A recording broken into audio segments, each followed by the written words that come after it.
everyone, and welcome to the Deep Dive. Today we're diving into a topic a bunch of you have been asking about: student loan refinancing. Yeah, it seems like everyone's got student loans these days, and you've given us some really great articles from NerdWallet to help us unpack it all. So we'll dig into all that, figure out what's what, and by the end, you'll know whether refinancing is the right move for you. Yeah, NerdWallet can be a fire hose sometimes, right? Like, whoa, I just wanted a sip of information, but it's good stuff. So before we get into the weeds, can you give us a quick, student loan refinancing 101 just to make sure we're all on the same page? For sure. So refinancing basically means swapping out your old student loan for a brand new one, ideally with better terms like a lower interest rate or a different repayment timeline. It's kind of like when you refinance your mortgage after interest rates drop. It's all about getting a better deal. Okay, so it's like a do-over for your loans, potentially saving you some serious cash. The articles, should you refinance federal student loans and should you refinance private student loans? Both mention that. But they also bring up this whole thing about federal versus private loans and how refinancing could mean losing federal benefits. Where do we even start with that? Honestly, that's the big question right there. It all comes down to what your long-term financial goals are. Are you thinking about going back to school or maybe making a career change, something where your income might go up and down? In those situations, you might actually be better off sticking with the flexibility of federal loan programs, like their income-driven repayment plans, rather than chasing a slightly lower interest rate with refinancing. Interesting. So it's not just about saving money in the moment. It's about protecting yourself down the line. What exactly are income-driven repayment plans? They sound kind of perfect for me. Yeah, they can be a real game changer, especially if you have federal loans. Basically, your monthly payments are determined by how much you earn and your family size. And get this, with some plans, like the new SVE plan, your payments could even be as low as $0. Hold up, did you say $0? Seriously. Okay, you had me at income-driven, but now you're talking my language. Tell me more about this SVE plan. Right. It's definitely worth knowing about. They designed the SVE plan to be even better than the older income-driven repayment plans. We're talking potential $0 payments.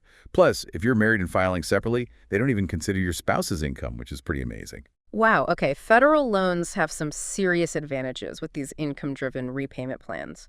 Sounds like they might even be better than refinancing in some cases. Before we jump into when refinancing does make sense, especially for private loans, let's break down these federal loan relief options a bit more. You mentioned something called federal loan consolidation. Oh, yeah, right. So with consolidation, you're not actually lowering the interest rate. It's more about making your life a little easier. Think of it like this. You bundle all your different loans into one single loan with one monthly payment. Way less to keep track of. So it's more about getting organized than saving money, like a financial Marie Kondo for your loans. Exactly. Consolidation is great for simplifying your repayment, but if you're looking for real savings, those income-driven repayment plans are where it's at, especially when you compare them to refinancing. These plans can drastically lower your monthly payments, and with some, any leftover balance might actually be forgiven after a certain number of years. Wait, forgiven? You mean like totally wiped clean? Done, just like that. You got it. Loan forgiveness can be a life-changing benefit if you qualify and stick with federal loans. Wow. Okay, it's going to be hard to beat those federal loan benefits. I get why this decision takes some serious thought. So we've established that federal loans come with some pretty sweet perks, but what about private loans? Do those have the same options? Unfortunately, no. Private loans are a different ballgame. You usually won't find those income-driven repayment plans or loan forgiveness programs with private loans.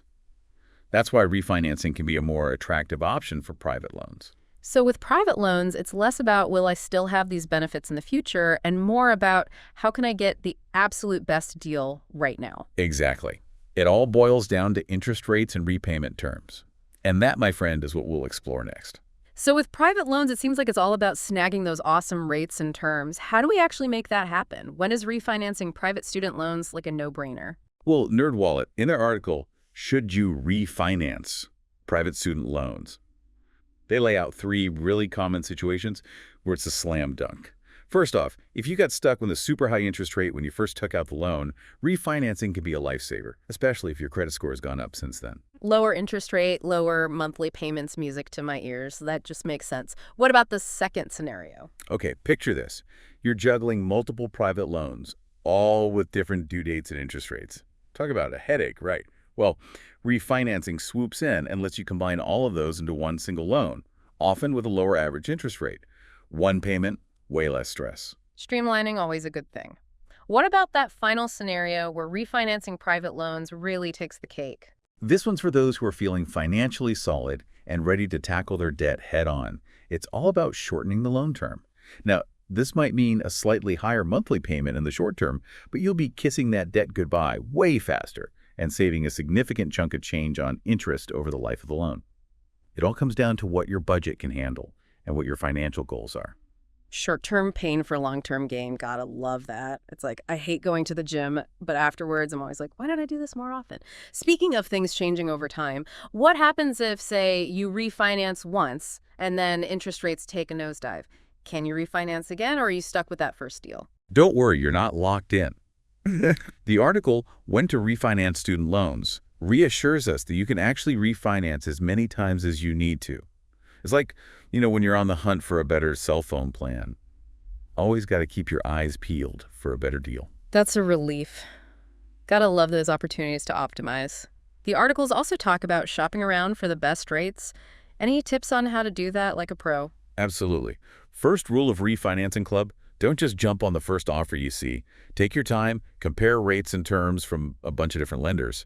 And the best part is, there are usually zero application fees for student loan refinancing, so you can shop around to your heart's content without worrying about racking up extra costs. It's like, browsing for the best deals online, except for your student loans. I can definitely get behind some strategic online shopping for better loan terms. The articles actually gave some real-life examples of how much you could save, didn't they? They sure did. There's this great example in When to Refinance Student Loans that shows how even a small drop in your interest rate can lead to some serious savings over the life of the loan. We're talking about a $30,000 loan. Okay, yeah, refinancing private loans is sounding better and better, especially with that kind of savings potential. But before I get ahead of myself, we've got to talk about the other side of the coin. Are there ever times when refinancing, even with private loans, isn't the smartest move? There definitely are. Refinancing isn't some magic solution that works for every single person.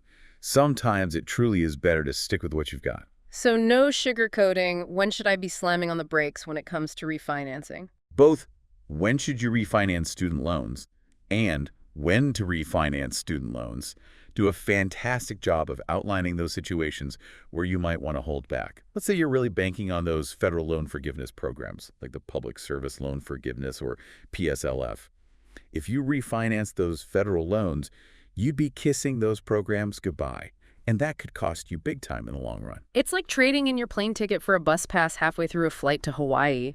Sure, you might save a few bucks up front, but you're going to miss out on that sweet, sweet destination. You nailed it. Another thing to watch out for if you're even thinking about going back to school anytime soon. Remember those awesome federal loan benefits we talked about, like deferment and forbearance?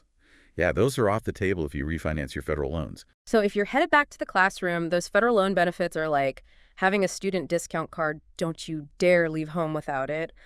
What else should we be on the lookout for? We've got to talk about interest rates. Yeah. If rates are high, refinancing your federal loans might not be the best move right now. It's like trying to buy a new TV during a Black Friday sale sometimes. It's smarter to wait for a better deal. Patience is a virtue, right? Especially with big financial decisions. So playing the waiting game could actually mean even bigger savings down the line. Exactly. And here's another thing. Even if interest rates are really enticing, refinancing might not be the best choice if your credit score needs a little TLC. Yeah, lower credit score usually equals higher interest rates, unfortunately. It's like trying to sneak into the VIP lounge with a general admission ticket. You're probably not going to get the best perks. Right. And even if you have a great credit score, it's crucial to be realistic about whether you can actually afford those new loan payments. Refinancing is supposed to make your life easier, not add more financial stress. It's all about making smart choices and staying in control of your finances. This has been so helpful. I feel like I'm finally cracking the code on student loan refinancing. You've really broken it down in a way that makes sense. Glad to hear it. But before you run off to refinance everything, there's one more crucial piece of the puzzle we got to talk about. It's not just about interest rates and loan terms. It's also about the lender themselves. Oh, interesting. Tell me more. You've got me on the edge of my seat here, so it's not just about snagging that lowest interest rate when you're financing. What else should we be thinking about with the lender? It's like, when you're buying a car, you wouldn't just focus on the price tag, right?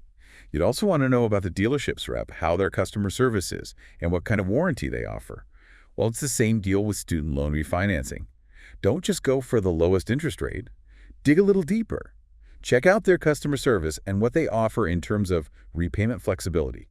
Okay, repayment flexibility, that sounds important. What exactly should we be looking for? Life throws curveballs, right? Job losses, unexpected medical bills, surprise expenses. It can totally throw a wrench in your budget, even if you're usually good with money. And that's where repayment flexibility is key. Look for lenders that have options like forbearance and deferment, where you can actually hit pause on your payments or make smaller payments for a bit if things get tough. So it's like a safety net for your loan? That can really take a load off. Never thought about it like that. Totally. And don't underestimate how important good customer service is. Do some digging online. Read reviews from other people who have loans with them. Pay attention to how responsive they are when you're applying and if they seem genuinely helpful. You want to feel confident that they'll have your back throughout the entire time you're repaying the loan, not just when you're signing on the dotted line. It's like finding a good doctor, right? You want someone who knows their stuff but is also kind and easy to talk to. This entire deep dive has been such an eye-opener. I walked in here thinking refinancing was a simple yes or no decision, but it's way more nuanced than I realized. It always is. The more you know, the better equipped you'll be to make the right financial choices for you. And that goes for anything, really. Whether you're thinking about refinancing or diving into those federal loan options, remember, knowledge is power. I feel way more confident about tackling my student loans now, armed with all this awesome info. This deep dive has been amazing. I feel like I can actually navigate the world of student loan refinancing now. That's what we like to hear. Just remember, the road to financial freedom is a marathon, not a sprint.